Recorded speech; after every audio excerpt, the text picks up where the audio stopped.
এই ওয়েটার, বিলটা নিয়ে আসো। স্যার কত হয়েছে তোমার বিল? স্যার আপনার তো 5টা চাপটি, 3টা নান, 2টা কফি। স্যার আপনার বিল আসছে 200 টাকা। কি স্যার 200 টাকা। মানে কি? আমি এত খাবার খেলাম আর বিল অনলি 200 টাকা? মানে কেন স্যার, আপনার কি মনে হয় বিল আরও বেশি হওয়া উচিত ছিল? অবশ্যই, এত কিছু খেলাম আর বিল হলো মাত্র 200 টাকা। আমার তো মনে হয় মিনিমাম 12 থেকে 1500 টাকা বিল হওয়ার কথা ছিল। স্যার আপনি এটা বুঝবেন না। স্যার আপনি 200 টাকায় বিল দিন, যাওয়ার সময় আমার দিকে একটু নজর দিন, তাহলেই হবে স্যার।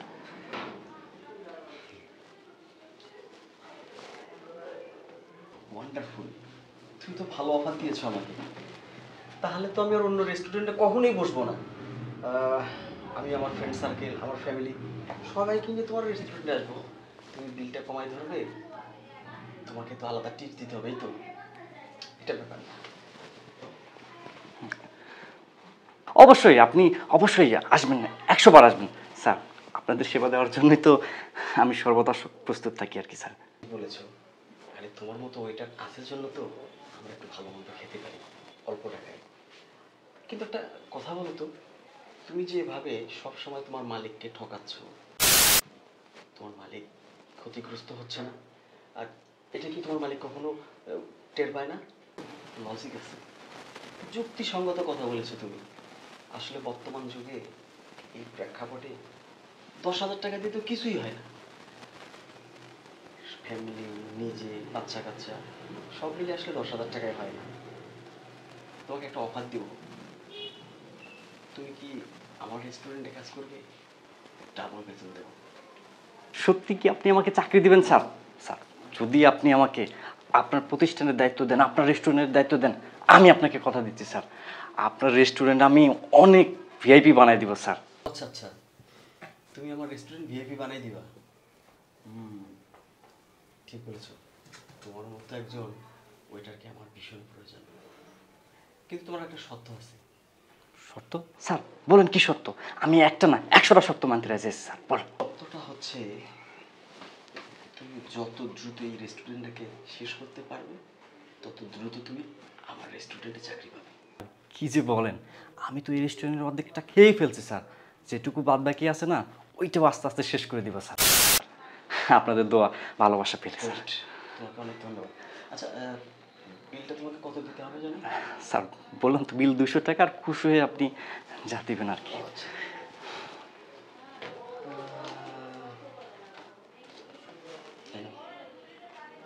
স্যার এই পুরো 1000 টাকায় দিলেন? 200 টাকা ক্যাশ দিবা আর বাকি টাকাটা তুমি তোমার পকেটে নেবে। স্যার আপনার কি কষ্ট হয়ে গেল না 800 টাকা দিলেন টিপস? সমস্যা নেই, যাও। স্যার আসলে আপনি অনেক ভালো, আর আপনি যে আমাকে বললেন না চাকরি দেবেন, স্যার আমার ব্যাপারটা একটু স্পেশালভাবে দেখবেন স্যার।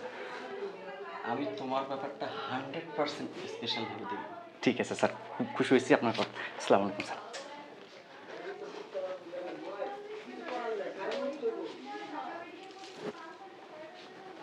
শালার পু, তুই আমার রেস্টুরেন্ট ভিআইপি বানাবি? তুই তো আমার পথের কাঙ্গাল বানাবি। তোর বিষয়টা আমি দেখতেছি। তোরে আমি এত বিশ্বাস করতাম, তার মানে ম্যানেজার আমাকে যা বললো সব ঠিক। খামোখা ম্যানেজারের উপর রাগারাগি করলাম। তোর ব্যবস্থা আমি নিতেছি।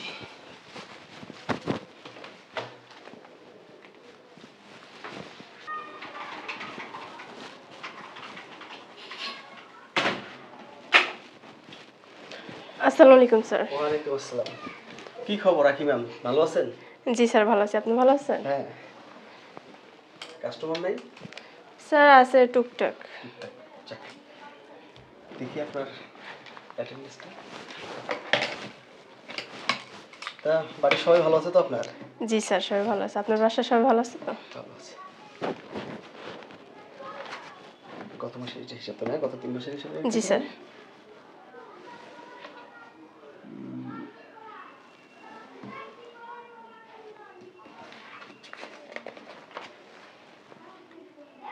হিসাব কি এই খাতাতে আছে না আর অন্য কোনো খাতায় আছে? না স্যার, আমাদের তো এই একটাই খাতা। একটাই খাতা যদি হয় তাহলে গত 3 মাসে অনলি ৭৪,০০০ টাকা ইনকাম করেছেন আপনি। জি স্যার। তার আগের দেখেন তো গত 6 মাসে কত টাকা ছিল? প্রায় 4 থেকে 4.5 লাখ। 4.5 লাখ টাকা। বুঝলাম না কি এটার মানে কি? স্যার এটার মানে কি বলবো স্যার, আমাদের আগের যেই ওয়েটারগুলো ছিল কাস্টমারও কিন্তু সেমই আছে, কিন্তু আগে হয়তো 1000 থেকে 1200 1500 2000 টাকাও বিল আসতো। আমাদের ওই যে আশরাফ নামের যে ওয়েটারটা নেওয়া হয়েছে স্যার, ও আসছে পর থেকে না 3 থেকে 400 এর উপরে কখনো বিলেই নিতে পারতেছে না। ওয়েট, আশরাফ মানে ওই যে আমার ফ্রেন্ড মোনারুলের রিকোয়েস্টে যে ছেলেটাকে নেওয়া হয়েছিল? জি স্যার, আমি তো ওরা নিতেই চাই না, কিন্তু আপনি ফোন দিয়ে বলাতেই নিছিলাম। আচ্ছা আচ্ছা, তার মানে আমার আগের কাস্টমার যারা আছে তারাই আসে, তারা জি স্যার। আগে আসলে 1000 1200 1500 2000 টাকা বিল হতো, এখন 500 টাকার উপরে বিল হচ্ছে না। না স্যার, এমন তো না আমাদের খাবারও থেকে যায়, আমাদের খাবারও থাকে না কিন্তু স্যার। তার মানে আমাদের স্টকে খাবারও থাকে না? না স্যার। I see. আচ্ছা ম্যাম, জি স্যার। ও তো আমাকে চেনে না, না স্যার। আমি কাস্টমার হয়ে বসতেছি, আপনি আমার সঙ্গে কাস্টমারের মতো আচরণ করবেন। Okay sir. বাকিটা আমি দেখতেছি। ঠিক আছে, কথা শোনেন। হ্যাঁ স্যার, আমাদের রেস্টুরেন্ট খোলা আছে তো। হ্যাঁ, আপনি আসেন। Okay sir. আজকে প্রচণ্ড গরম, খুব কষ্ট হয়েছে ম্যাডাম ডিউটি করতে। টাইম তো শেষ, জি এখন তো ক্লোজ করবেন, তাহলে আমি আসি ম্যাডাম। অবশ্যই। এখানে সব কিছু হিসেব নিকেশ দেওয়া আছে কাস্টমারদের। আচ্ছা আশরাফ, ওই যে ওই টেবিলে যে একজন স্যার বসে আছে, ওনার বিল কত হয়েছে? ওই যে ব্লেজার পরা ছিল সানগ্লাস, হ্যাঁ। 200 টাকা। মাত্র 200 টাকা? হ্যাঁ ম্যাডাম, 200 টাকা। মানে কিপটা টাইপের, মানে দেখে মনে হলো অনেক কোটিপতি, বুঝলেন, কিন্তু মানে মানে কোনো কিছুই খাইতে চায়নি, একটা কফি শুধু খাইছে। ওনাকে দেখে মনে হচ্ছে অনেক কিছু খাইছে। না ম্যাডাম, মানে তেমন কোনো কিছু খায়নি, শুধু কফি খাইছে আর কি, মানে খায় নাই। ও আচ্ছা আচ্ছা, আপনি কি ওনাকে চিনেন? আমি, হ্যাঁ হ্যাঁ চিনি ম্যাডাম, মানে আমি চিনি, ভালো করে চিনি। আমি আগে যে রেস্টুরেন্টে কাজ করতাম না, ওই রেস্টুরেন্টে আসতো মাঝে মাঝে। মানে মনটা অনেক ভালো কিন্তু ম্যাডাম, ভালো টিপস দিত, আজকেও দিছে, মোটামুটি ভালোই টিপস দিচ্ছে, 700 টাকা দিচ্ছে টিপস। ও মাই গড, উনি খাবার খেলো 200 টাকার আর আপনার টিপসই দিল 700 টাকা। আশ্চর্য একটা ব্যাপার না? ম্যাডাম আশ্চর্য হওয়ার তো এখানে কোনো প্রশ্নই আসে না, কোটিপতি মানুষ, মন মানুষ তো অনেক বড়, আমাদের মতো তো কিন্তু ফকিনি আঙ্গালি কাঙ্গালি বস্তি থেকে উঠে আসেনি তো। তাও ঠিক বলছেন। আপনি কি সত্যি সত্যি ওনার পরিচয় জানেন? ম্যাডাম পরিচয় কেন জানবো না, আমি তো চিনি ওনাকে, ওনাকে চিনি। ও আচ্ছা, আর বাসা কথা এটা কি আপনি জানেন? ওয়েট, আমার বাসা আমার পরিচয় আমি দিচ্ছি। স্যার আপনি জান নাই?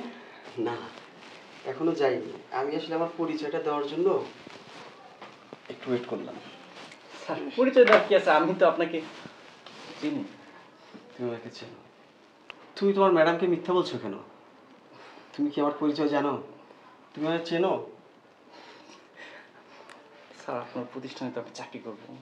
ও, আমার প্রতিষ্ঠানে তুমি চাকরি করো, সেই জন্য আমাকে চেনো তুমি? হ্যাঁ, সেই জন্য আমাকে চেনো? সেই জন্য আমাকে চেনো? তোর বদমাইশ। বুঝলাম না স্যার। এই চুপ!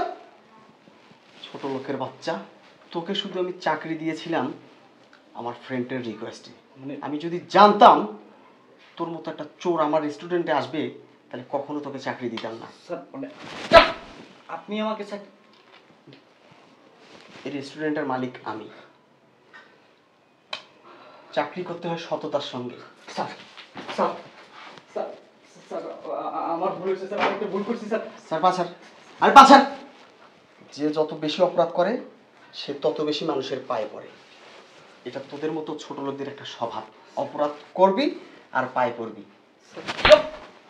স্যার স্যার বিশ্বাস করেন, আমি বুঝতে পারিনি যে আপনি এভাবে আসবেন স্যার। মানে আমি ওই সময় আপনাকে যা বলছি না, মানে একটাও সত্য না স্যার। আমি একটু মানে স্যার প্লিজ স্যার। কুল হ। এর আগে কয়টা রেস্টুরেন্টে চাকরি করছিস? 5টা স্যার। 5টা। সব জায়গাতেই তো চুরির অপরাধে বের করে দিছে, তাই না? মিথ্যা বলিস না, একদম শেষ করে ফেলো। সব জায়গা থেকে চুরির অপরাধে বের করে দিছে।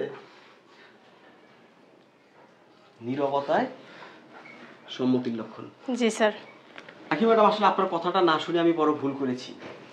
আজকেও যদি আমি আপনার কথা না শুনতাম তাহলে হয়তো এই রেস্টুরেন্টটা আর আমার থাকতো না। এজন্য আপনাকে অনেক ধন্যবাদ। আপনার পুরস্কার আছে। শোন, এখনো সময় আছে। পা থেকে মাথা পর্যন্ত কোনো জায়গায় কোনো অঙ্গের প্রবলেম নেই। খেটে খাওয়া শেখ, ইমানদারির সঙ্গে চলা শেখ, তাহলে বাঁচবি। চুরি ছ্যাঁচড়ামো করে কোনোদিন লাইফে কিছু করতে পারবি না। স্যার আমি এই চুপ! চোরকে হাদিস শোনায় আসলে কোনো লাভ নেই। এটা খোল, খোল। তোর মতো চোর ছ্যাঁচড়কে এখানে রাখলে আমার ব্যবসা লাঠের উপরে। তুই যা, বেরো এখান থেকে। বাকি কথা যার রিকোয়েস্টে তুই এখানে চাকরি করতে আসছিস তাকে গিয়ে বলিস। আমার কথা বলিস, আমার কথা বলিস। যা, যাইতে বলছি না তোকে এখান থেকে। যা। স্যার এই চাকরিটা যদি আমার চলে যায় স্যার, আমি আমার বউ বাচ্চাটা অনেক বড় বিপদে পড়ে যাবো স্যার। ম্যাডাম একটু একটু রিকোয়েস্ট করেন না। এই চিন্তাটা যদি তোর আগে থাকতো, বাংলা একটা প্রবাদ আছে, চোরের 10 দিন, গৃহস্থের 1 দিন। আমি তো চুরি ঠিকই করতেছি, কোনো না কোনো একদিন যদি ধরা পড়ি আমার চাকরি থাকবে না, আমাকে পথে বসতে হবে। আমার চাকরি না থাকলে আমি আমার বউ বাচ্চা নিয়ে কোথায় যাব? এই চিন্তাটা আগে থেকে মাথায় রাখা উচিত ছিল তোর। তুই বের হ। তুই এর আগে 5টা রেস্টুরেন্টে চাকরি করেছিস, 5টা থেকেই চুরির অপরাধ পেয়ে বের হয়েছিস। তুই যে ভালো হবি এর কোনো নিশ্চয়তাও নেই, গ্যারান্টিও নেই। আউট। আর একটা তবে যাওয়ার আগে তোকে আর একটা কথা বলি, যে কোনো প্রতিষ্ঠান তৈরি করতে গেলে একটা মানুষের তিলে তিলে গড়া সঞ্চয় দিয়ে তারা কিন্তু একটা প্রতিষ্ঠান তৈরি করে। একদিনে কিন্তু কেউ একটা প্রতিষ্ঠানের মালিক হতে পারে না। অনেক শ্রম, অনেক পরিশ্রম, অনেক ক্লান্তির পর কেউ একটা প্রতিষ্ঠান দাঁড় করাতে পারে। আর সেই প্রতিষ্ঠানগুলো কেন নষ্ট হয় জানিস? তোর মতো কিছু সংখ্যক দুষ্ট লোকের কারণে। তুই আমার সামনে থাকলে আমি তোকে খুন করে ফেলবো, তোকে পুলিশে দেবো। নিজের ভালো যদি চাস যা, বের হয়ে যা। যা, আরে যা।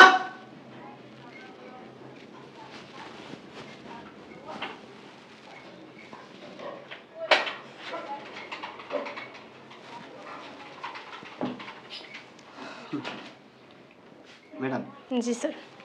আমি তো আপনাকে মনে মনে অনেকটা ভুল বুঝছিলাম। আমি তো আজকে নিয়ত করে এসেছিলাম যে আমি আজকে আপনাকে রেস্টুরেন্ট থেকে বের করে দিব। আমি ভেবেছিলাম আমার রেস্টুরেন্টটাকে পথে বসানোর জন্য আপনি দায়ী। আই এম সরি আপনাকে ভুল বোঝার জন্য। তবে আপনার সততা নিষ্ঠাবানের জন্য আমি অনেক খুশি। মনোযোগ দিয়ে কাজ করেন, এটা আপনার বকশিস। স্যার এটা কি করতেছেন? রাখেন, আপনার মায়ের জন্য কিছু ফল কিনে নিয়ে যাবেন। আসি, হ্যাঁ? খেয়াল রেখো। প্রতিষ্ঠান থাকলে তোমরাও থাকতে পারবে, আর প্রতিষ্ঠান না থাকলে আমি থাকবো কোথায়, তোমরা থাকবে কোথায়?